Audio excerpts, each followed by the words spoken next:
Okay, so we've just got some questions that we're going to jump right into.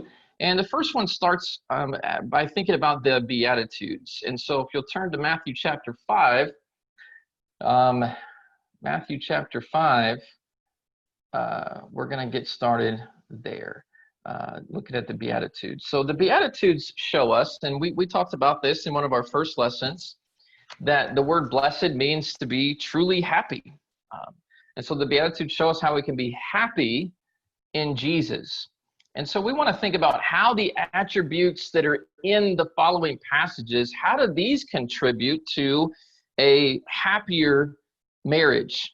And I want to suggest a few things to you. If you want to jump in, just feel free to jump in and holler at me. But I'm going to suggest a few things to you as we walk through this, because really going through 3 chapters of the Sermon on the Mount, it's a lot to cover. We're not going to read every verse. We're just going to simply mention a few things about the various chunks of text. But the first one, blessed are the poor in spirit. I think it's very important as we think about that indicates that we are aware of our own weaknesses. We are poor in spirit. We realize there's a poverty within us. There's areas in which sometimes we fail, and a marriage that consists of 2 people who recognize their own weaknesses, that's actually a positive thing. To be prideful, to not recognize that we have weaknesses, that there's areas in which we fail, sometimes that can make for a very unhappy marriage, because if you don't recognize a weakness, you can't fix it. If you don't recognize an area in which you are not strong, then there's probably not going to be much hope for you correcting it. And so we've got to be poor in spirit, aware of our own weaknesses. Blessed are those who mourn. So when we realize we have weaknesses, and when we realize that we've failed in some way, it's important for us to be saddened by our failings. We're not proud of that. We're humbled by that. We're not stubborn in that fact. That's something that brings us great sadness. And when there's failures in marriages, which at some point in time, if you're married long enough, you're gonna learn about yourself. You're gonna learn about your mate. But we've got to recognize that there are failings and weaknesses, and we've got to mourn in that. Blessed are the meek. I think this passage, the idea of being meek is the idea of being sweet-spirited, of being gentle, of being approachable. A meek person is approachable. A proud person, an abrasive person, it's hard to approach people like that. You don't want to talk to them. And you've got to be able to talk to each other in a marriage. You've got to talk to each other about any problems that arise or that exist, any concerns that you have. When you're hurting, you've got to have somebody to talk to. And being meek is going to help that take place in a marriage. Being sweet-spirited and being the type of person that someone can approach with problems and with concerns. Hungering and thirsting for righteousness. If you're going to be on the same page, you've got to have the same standard as to what's right and what's wrong. And when 2 people in a marriage are on 2 different pages about what's right and what's wrong, what's moral and what's immoral, that's going to lead to this at some point in time. It's going to lead to some headbutting. And so when 2 people hunger and thirst to do the right thing and to be the right person and to just try to be everything that Christ would call us to be, you're going to find that solves a lot of problems, just starting with the same rule book, with the same standard. And then there's the idea of being merciful. You will not make it through a marriage if you are not able to show mercy to the other person. At some point, they are going to fail you and perhaps even fail God. And at some point, you may fail them. And we've got to be able to forgive each other if we're going to get through those tough moments and those tough times. The Bible also says, blessed are the pure in heart, Jesus says in Matthew 5 and verse 8. And I think being pure in heart is the idea of refusing any spiritual impurity. And so if we're going to get along together in our marriages, I think that's certainly essential too. There can be no spiritual impurity. And if there is impurity in my heart and in my mind and in my life, I want to get that out because it's going to become a conflict in my marriage. And then blessed are the peacemakers. You guys keep provoking each other in a marriage and keep poking at each other. it's going to lead to problems. And so being a peacemaker in any relationship in life, but most certainly in marriage, is also going to help. There's also this important principle, though. Sometimes we're willing to compromise the truth for the sake of a marriage. And this passage says you've got to be willing to be persecuted for righteousness' sake. So be willing to take a stand with regard to sinful conduct. Don't compromise sin. If something is sinful, be willing even in your marriage. And I'm sure there are people here who have been through marriage situations and have been involved in marriages where the other person was maybe an unbeliever or was doing something sinful, and it led to marriage problems. You have a choice there. You can compromise, you can go along with what they're doing, or you can be mocked, which sometimes will happen in unbelieving or unequally yoked relationship. So there's a few things that I have just off the bat. Is there anything that you guys would add to just the Beatitudes as to how these attributes can really help you and can contribute to a healthier and happier marriage? Hey, Josh, this is Kevin. And meek, sometimes we say it's a strength, but is controlled. And in marriage, women are not supposed to be weak. They need to be strong. And so I think of the young girls, 10, 11, 12, taking their Bible class lessons seriously, because they aren't just going to be taken care of by their husband. They need to work with their husband. And, you know, we've got some young mothers who have been challenged very young in their parenting lives, and they wouldn't do what they have done if they hadn't been building their faith early on. Good. That's a good point. It starts early, and I think that's a great point to make too. If you're somebody, you know, I know we've got some of my kids are listening and other younger kids are listening. Don't think that because you're not married, this isn't for you. Developing these traits starts now. Okay, developing this type of character, it starts now. And so it's important to consider what Jesus says now to avoid and prevent problems later. Now, right now is where we establish those roots that we need to bear good fruit in our marriages down the road. Anybody else want to add anything? Let's take a look at the next question. The next question deals with the section in Matthew 5:13 through 16, where we talked about being salt and light. And being salt means that you preserve the world, just like salt was put on meat to preserve it. You're light, and so light exposes the dangers of darkness. And so being salt and light, if you're married to an unbeliever, I just want to take a moment to think about that situation. Certainly that's the situation that sometimes occurred as we read scripture. In 1 Corinthians 7, there's instructions given to believers who are married to unbelievers and how to handle that situation. 1 Peter 3 talks about a wife who's married to an unbelieving husband and how that wife can win her unbelieving husband to Christ by her conduct. So how do the words of Jesus about being salt and light, how can that be helpful as you seek to win your spouse to Christ? How can living a Christ-like life help that situation?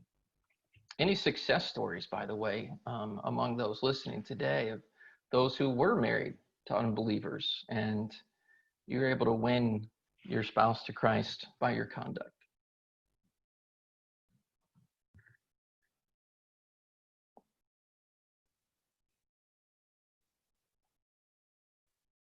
Pretty quiet out there today.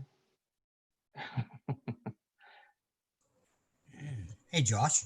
Hey, Paul. Hey, you know, in our side of the family, I have two brother-in-laws, both elders and preachers, and myself. We were all unbelievers. Mm-hmm. We believe, of course, in God, but not in the church, the one that the good Lord wanted us to be a part of. And now all three of us, by the faith of three good women, are in that good graces, hopefully, in the Lord. So it works. Mm-hmm. Okay. You might have your ups and downs, but I think communication is a big key here, and what the way Beatitudes talks. And God wants us to communicate with Him, so we got to communicate with our beloved here on the earth. Mm-hmm. Yeah. I think the principle is pretty simple. Do you really think that you're going to win your spouse to Christ or to even worship with you if you as a spouse are out, you're cursing, you're swearing, you're talking bad about your husband, you're out flirting with other men, you're out late at night? Do you think they're going to want to be a part of your system of faith if that's how you conduct yourself? That's not impressive. That's not appealing. Can I build on that a little bit, Josh? Absolutely. Yeah. So when I was in school, culinary school, we did a session where we seasoned meat. And I love this application with this particular verse. You can have your regular table salt and you could have expensive Himalayan salt. They're both going to season your meat, but one of them is going to do a mediocre job and the other one is going to enhance the flavor. So I feel like you could almost not be hypocritical about stuff. Oh, yes, I'm a Christian and I'm low key. Or you can be that gourmet salt, not be hypocritical. And I feel like that is better than just being lukewarm. Mm-hmm. Good. So you're a Himalayan salt person. That's what you're telling us. Pink Himalayan. Pink Himalayan. Okay. Good. All right. So great. And so I think Ephesians 6 and 1 Peter 3, both of these apply to the marriage and the parenting and the family relationship and how important it is. Bob mentions that patience is a key. It may take a long time, but don't give up. And I think that's a great point too. Don't think we can, live a nice, solid Christian life for a month and all of a sudden our spouse is going to be won to Christ. It might take months, it might take years to have that good, positive impact upon our spouse. And so Matthew 5, I just think gives us a key to how to do that. Let your light so shine before men that they may see your good works. And the men might be your spouse, might be that person that you're dating and you're contemplating having this long-term marriage relationship with. You want to win them to the Lord, then you've got to set a good example for them. And let them see how living a life like yours by your ethics and your morals, that can really enhance them as a person and enhances your relationship. I think the Sermon on the Mount helps us a little bit with that. So let's get to the next one here. How can hatred, so the next section is about the danger of hate. It's about not putting people down with insults and calling people fool or raka. And if that occurs, if there is this name calling and insulting that's going on that indicates hatred, that we need to reconcile things. So how does Jesus ask us to approach any disputes which threaten our union? How does Matthew 5 help your marriage? 21 through 26.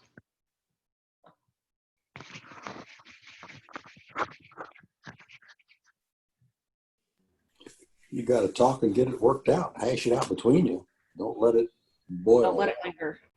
Yeah, I think that's a great point. We've got to hash it out and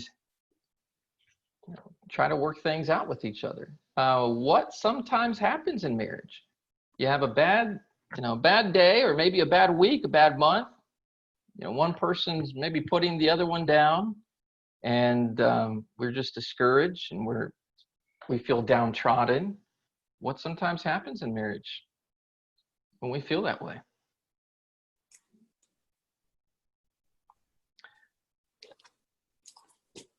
Sometimes Walk out. Yeah, go ahead, Phil. Sorry. I was going to say, sometimes when you feel like we kind of lash out at the other person because you're not feeling up to par, Okay. causes Okay. problems.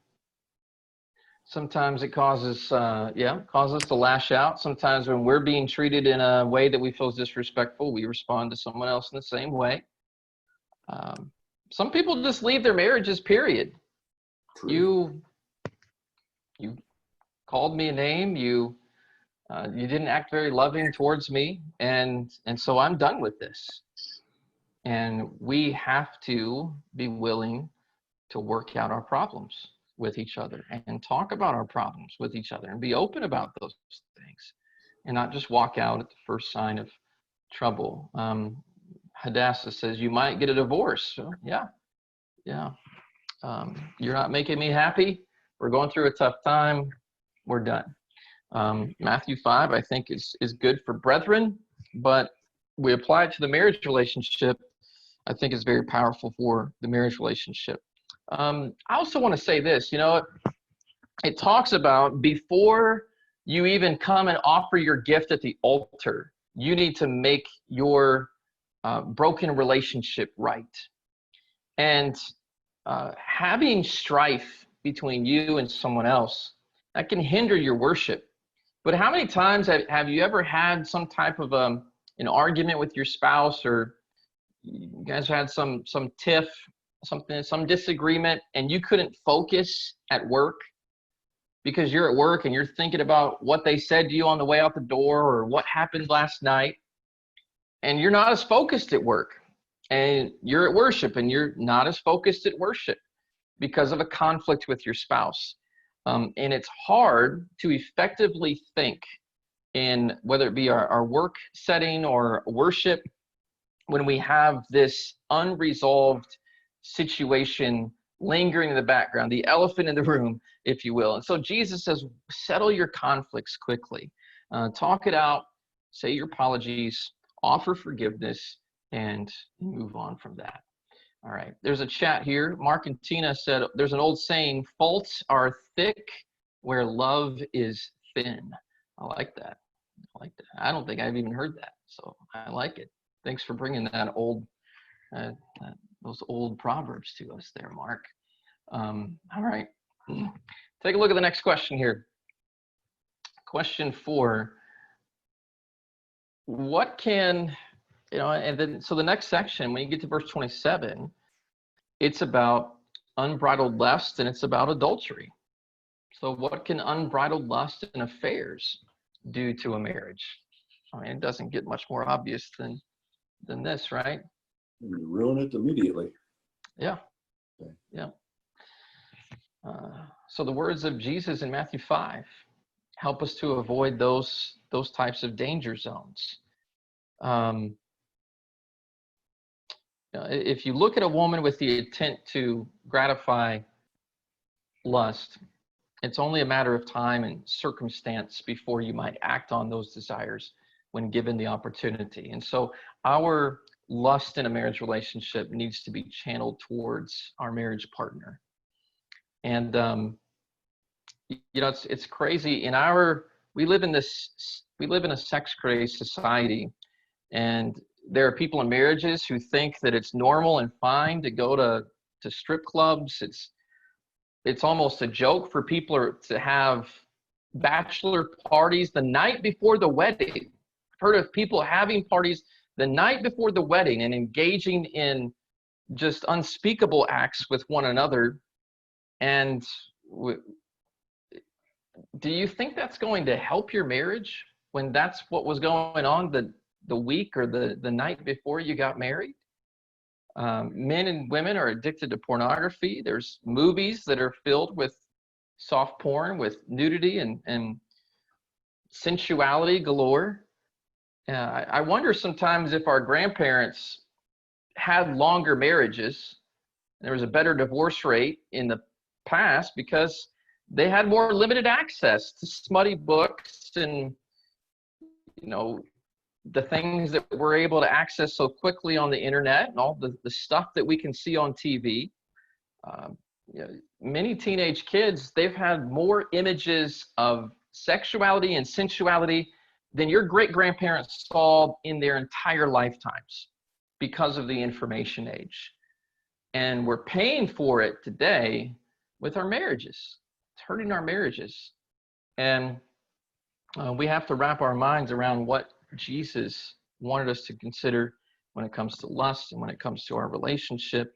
and how to fulfill that.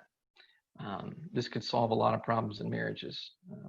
Of course, this goes without saying, one of the biggest contributing factors to divorce is sexual impurity and sensuality. All right, so let's move on to the next question here. We get to this next section, and it's about telling the truth. It's about telling the truth.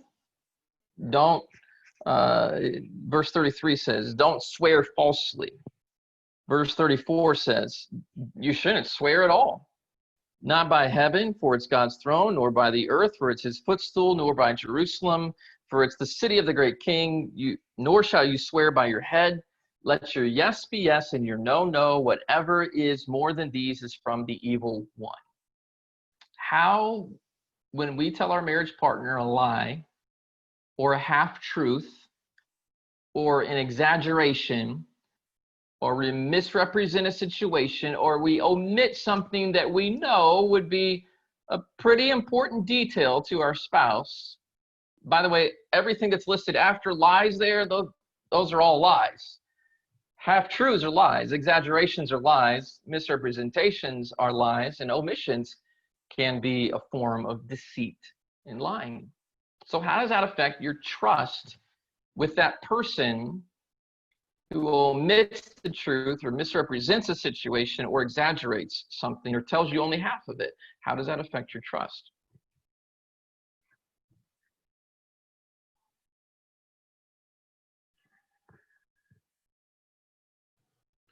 Every one of those is a small breakdown of trust, and they build upon each other to where there's none eventually. Kills your trust. And trust is essential to marriage. You have to be able to trust your marriage partner. I see Hannah plugging in here. You got something for us, Hannah? Hey. Yeah. So my dad always taught me that with trust, it takes a long time to build and a second to break. And I think that that's really important in marriage as well, because, I mean, whether it just be an omission, something you didn't say that you should have, or something that you just blatantly lie about, I mean, trust is everything, you know? And once it's broken, it's broken. Sure. Absolutely. Telling the truth can be painful, but let me tell you, being lied to is even more painful. Because not only do we have the hurt of the original offense, which was probably what you were trying to cover up, but then we have the broken trust of the lie. So God wants us to speak the truth, and that includes our spouse. And even if the truth makes us look bad, it's better to speak the truth than to lie. So the Sermon on the Mount is going to help you solve that problem. If you really trust Jesus, if you're really building on the rock, then you are going to be a person who always is going to try to maintain truthfulness. Because finding out you've been lied to, that it takes a long time to rebuild trust after that situation. So don't break it down in the first place by being honest. All right, so we get to the end of Matthew 5, and we're only to Matthew 5 at this point, but I think Matthew 5 is so powerful when it comes to great advice for marriage, but it is very tempting when we're insulted, okay? At some point in time in your marriage, you are going to be insulted. And it's going to be tempting for you when you're insulted to respond back with the same insults. Where you hurt me, you said this to me, and so I'm going to say this back to you. You did this to me, I'm going to do this back to you. And sometimes because of how we insult one another and how we try to get back at one another, the people in our own homes can become our enemies. So I think Matthew 5:38 through 48 helps us with this. How important is it? How important is it when you're slapped on the cheek to turn the other cheek in your marriage? What do you guys think about this? You think of some situations where this has been something that's something for you to put into practice and something that's helped you in your marriage? Everybody's afraid to talk because I think you're all probably sitting by your spouses and you're like, oh boy, can't bring that one up. So what do you think? Well, I'm dog sitting for the buds, so I'm not right. That's right. That's why Hannah's so talkative, right? Okay. Okay. So, in my long time being married, I've already seen this problem pop up a lot, and it is the easiest thing to fall into, and it's one of the things that makes me feel the worst afterwards. It's one of those things where you get heated in the moment, and then it doesn't feel any better to drag them down with you. And so I think it goes back to the Beatitudes and having that meek spirit and, trying to see if there's any credibility in what they're saying. They might not always say it in the best way, but, maybe there's some truth to that. And we have to be humble to whatever it is and, just think about how it would make us feel if we said it the way that they did and things like that. Mm-hmm. Mm-hmm. Great point. Great point. The scriptures say, and I think it's great what you brought up, that whoever compels you to go 1 mile, go with him 2.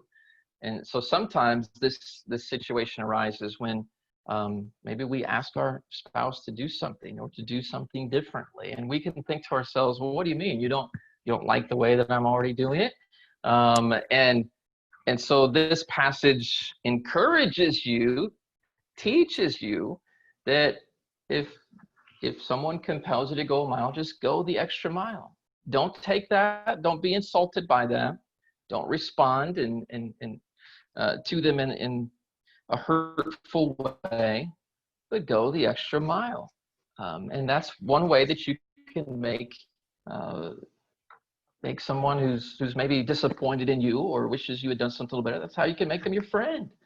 You've got to go the extra mile sometimes in marriage. One of the ideas that I think sometimes we have in marriage is that I will show you my love if you show me yours. And that's our attitude. You display love to me and I will display love to you. And that is absolutely not the idea Jesus expects of us as Christians or in marriage. That is punishing your spouse for their faults. It's telling your spouse you're not good enough, and so I'm not going to be good enough either. I'm going to treat you the way that you're treating me. That's being conditional in your love. It's saying, I will be kind to you. I will do an act of kindness to you if you do so to me. Here's the conditions. And Jesus is demanding unconditional love.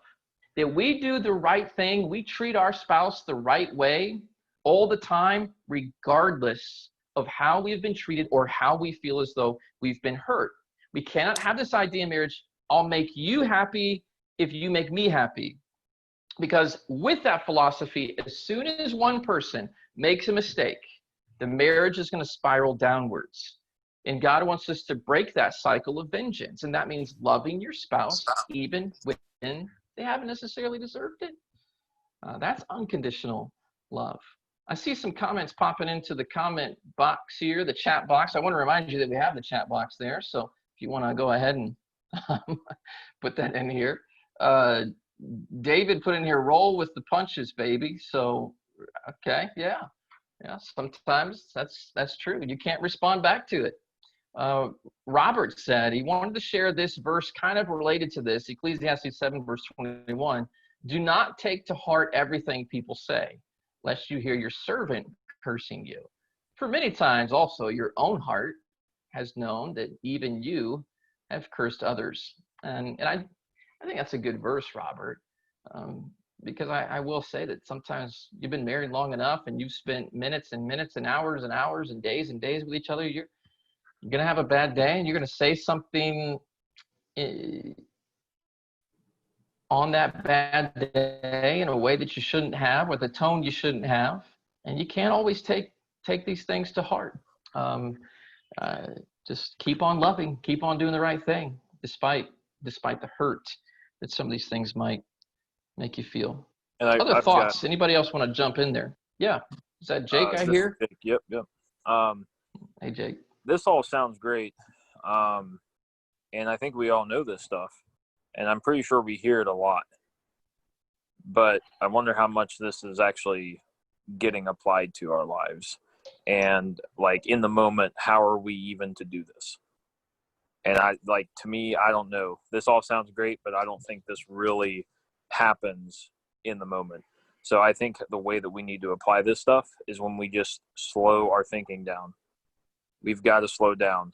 And of course, God tells us this all throughout Proverbs. Slow down. Stop listening to respond.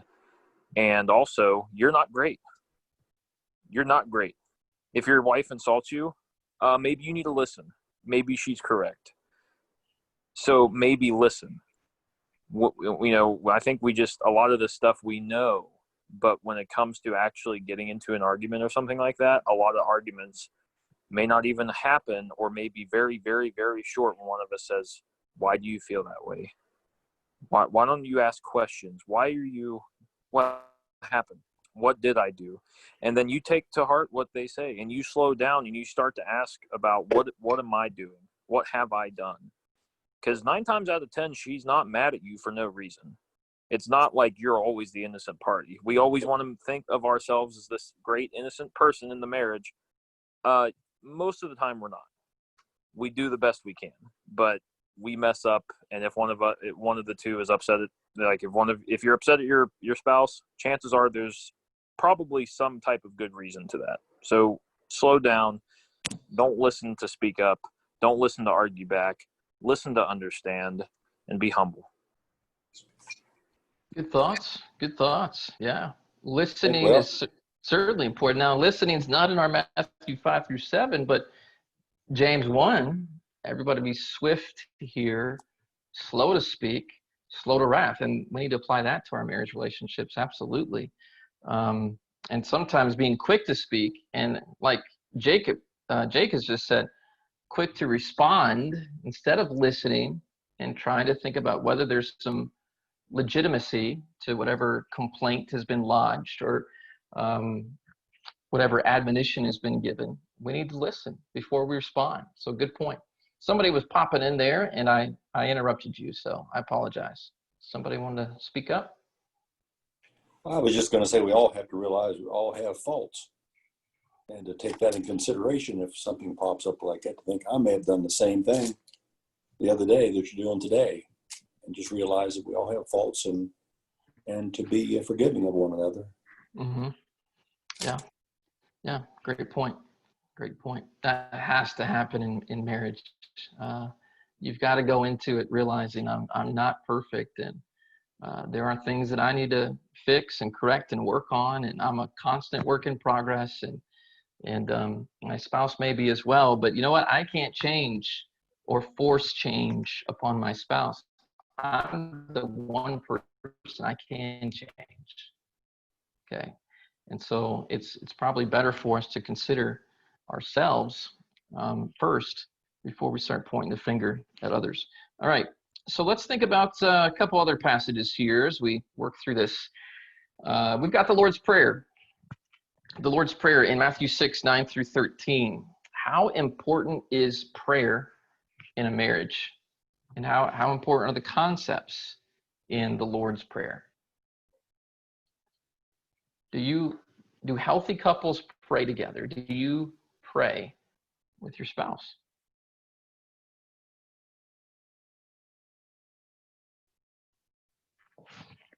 Take a look at 1 Peter 3 and verse 7, and let's read what Peter says. This is right after he talks about how a believing wife can be an encouragement and a change agent to her unbelieving husband.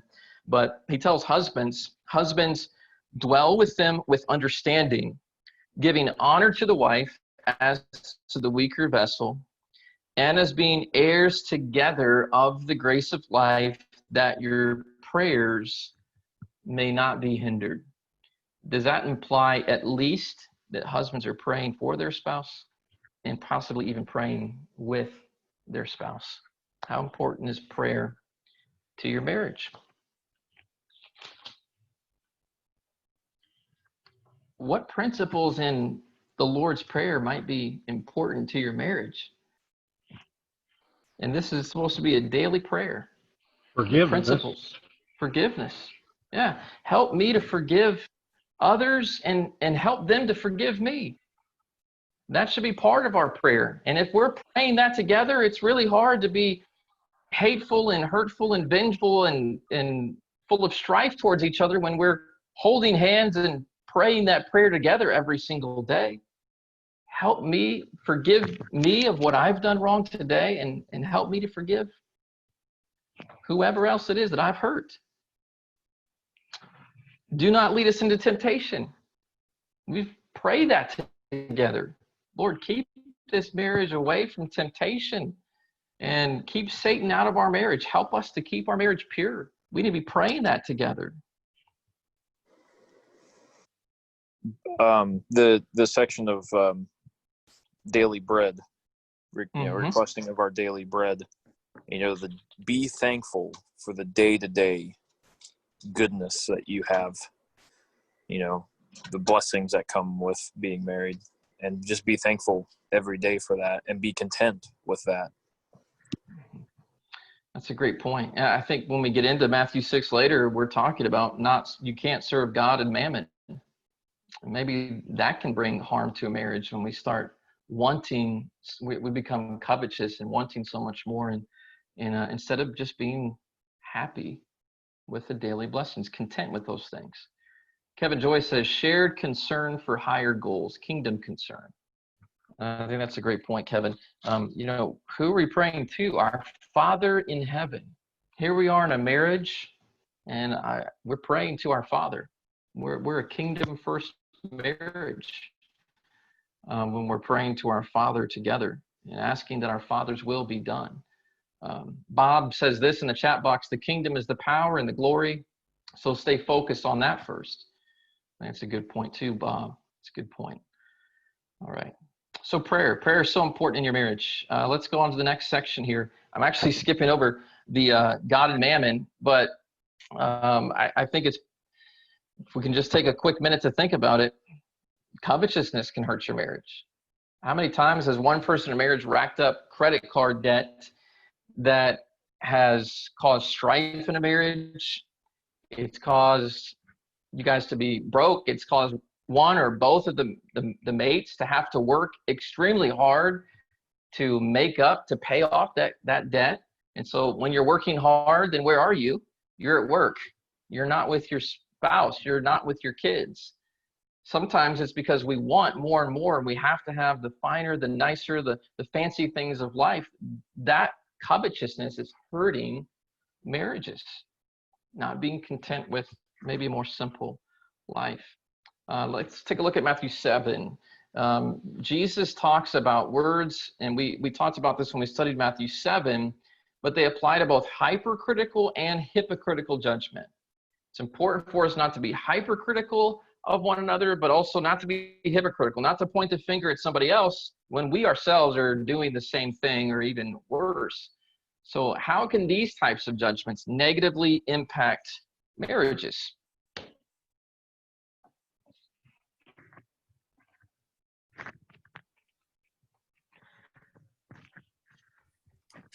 At least with hypercritical, it can make you feel like you're living in this constant fear of judgment, and your home is supposed to be a safe place, and obviously you have to keep each other accountable. So there's a fine line between that and just being hypercritical and nitpicking, but it can definitely make the home not feel like it should, if that makes sense. Absolutely. Yeah. And I think that balance is so important. There is such a thing as constructive criticism that needs to happen. That is healthy. You can't fix a problem that constantly annoys you and grates on you if you don't talk about it. But there's also the Proverbs text about it's better to dwell in the corner of a housetop than with someone who constantly nags you, right? That's hypercritical. Those phrases that talk about, a person who nags you is like a dripping of water, just drip, drip. So it can get very annoying. So maybe say what we need to say and then leave it alone once it's been said. Um, just a question to ask yourself. If your spouse was just as critical of your faults as you are of their faults, how would it make you feel? Just think about something that maybe you bring up or have brought up, and maybe even repeatedly brought up, and ask yourself about things that you're doing. If they brought it up to you as often as you bring it up to them, how would that make you feel? How would that negatively impact your marriage? And what do we need to be willing to do before we make those judgments?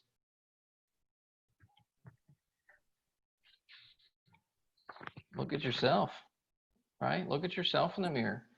Make sure that you're I not don't know. pointing. I don't know Yeah, if you go have ahead, to. Phil.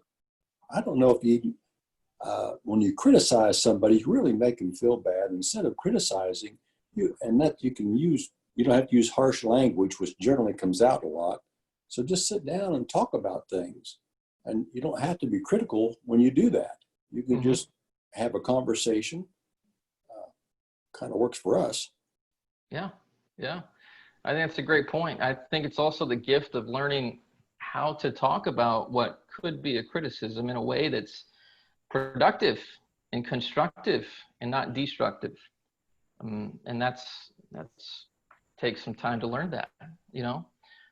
There's a difference in saying, you know, I like my mom's spaghetti better than yours. And and saying, honey, what if you added a little bit of this to your spaghetti? There's a couple different ways you can talk about and approach things without being insulting and bringing up kind of those red flag conversations. Joni, this is David speaking on Joni's account here. Learn to get facts and don't jump to a conclusion. And that's a good point too. Ask questions.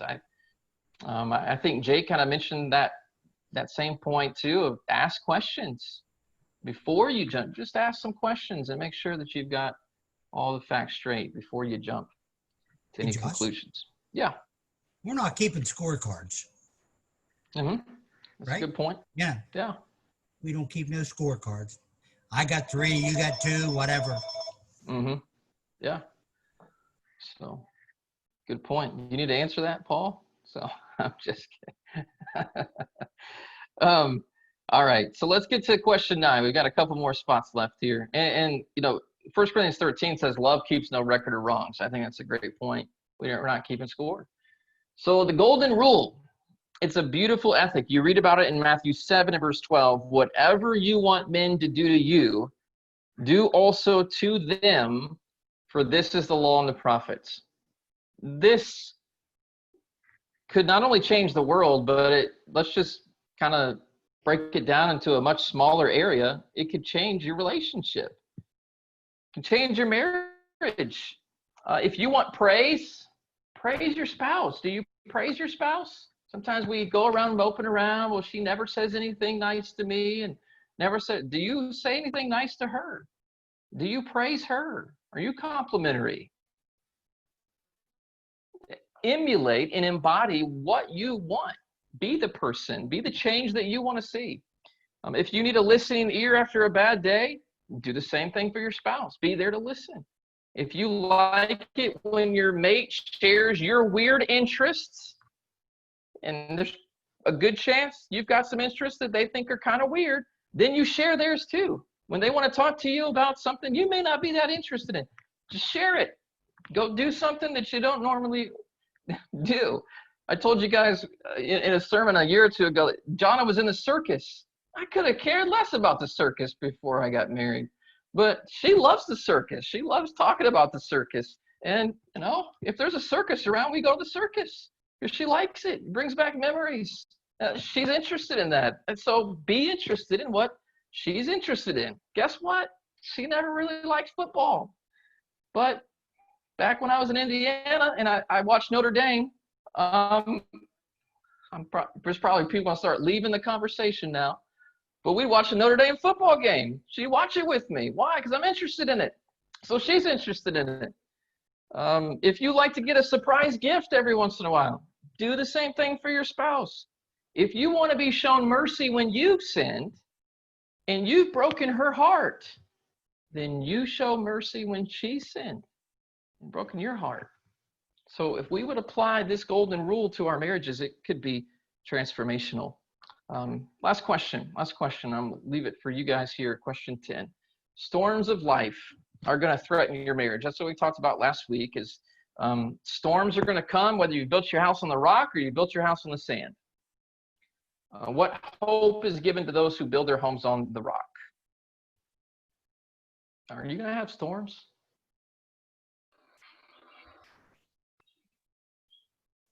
We're all going to have storms. Who are the people who should be able to withstand the storms of life? Those that build it on the rock, that's for sure. Those that build on the rock. Those that build on Jesus. If you build on Jesus, you're going to have this character, this transformational, foundational character that is going to help you prevent some of the storms from coming, but also help you get through them when they do come. So I'll just leave it open with this final question. That is, how do you think, or how have you seen the Sermon on the Mount has helped or will help your marriage? Is there anything here in this sermon that you think has really just enhanced and improved your marriage as you've made application with these passages? Talks about the importance of not being critical and being considerate of your spouse, and I think that's a lot of the criticism comes from being too critical, and we need to be considerate of all people, especially our husband and wife. Good point. Thank you. Hey, Josh, it's like Jake said, we probably heard about the Sermon on the Mount many, many times in our lives, but to look at it through this kind of eye, it never will hurt.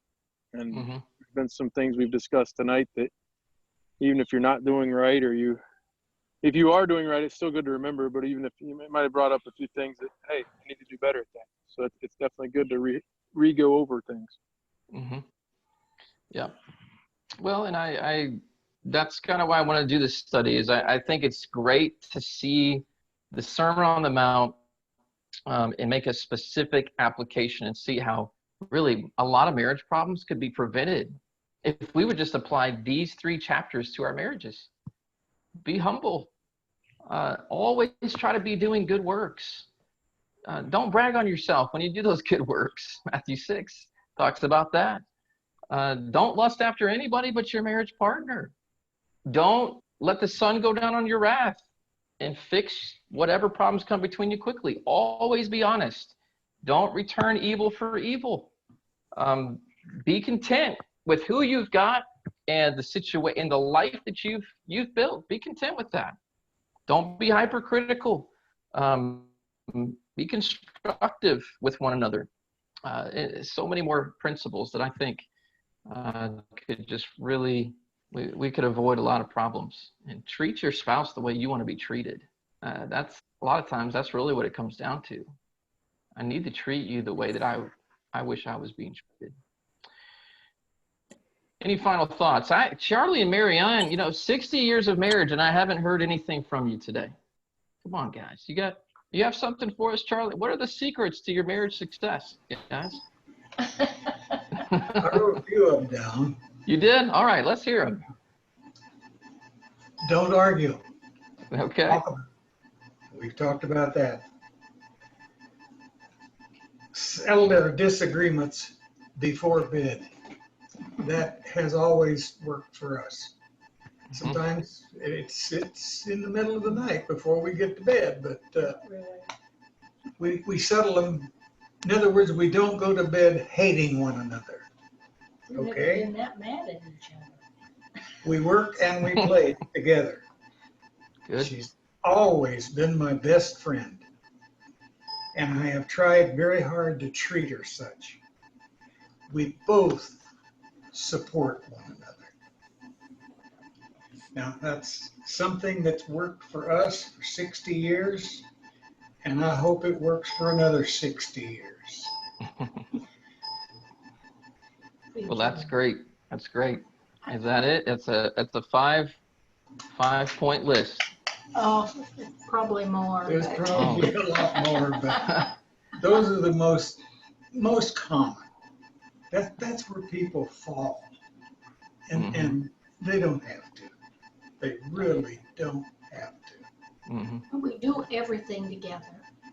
Yeah. She's been my best friend. I even learned to ride a motorcycle for him. That's great. That could be sacrificial love right there. There's a lot of it. All right. All right.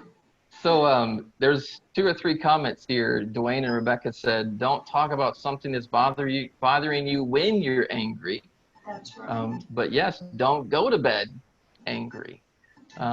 Mark and Tina said, like a house, marriage is easier to maintain if it's built on a good foundation. So Absolutely. they're all great thoughts, great comments. Charlie and Marion, you guys should have framed that and put it there in your house. That's great. So There's a whole lot more. We just live it. okay. Yep. Well, hey, one of the things that when I've taught marriage classes, that's one of the things that I always said is just watch the winners.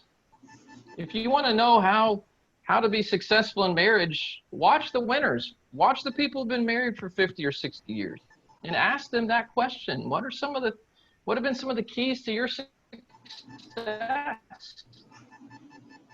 How are you still married when a lot of people are quitting on marriage? How do you do it? And I think that's why I wanted to hear from you. I'm glad you guys put some stuff together for us. That's great.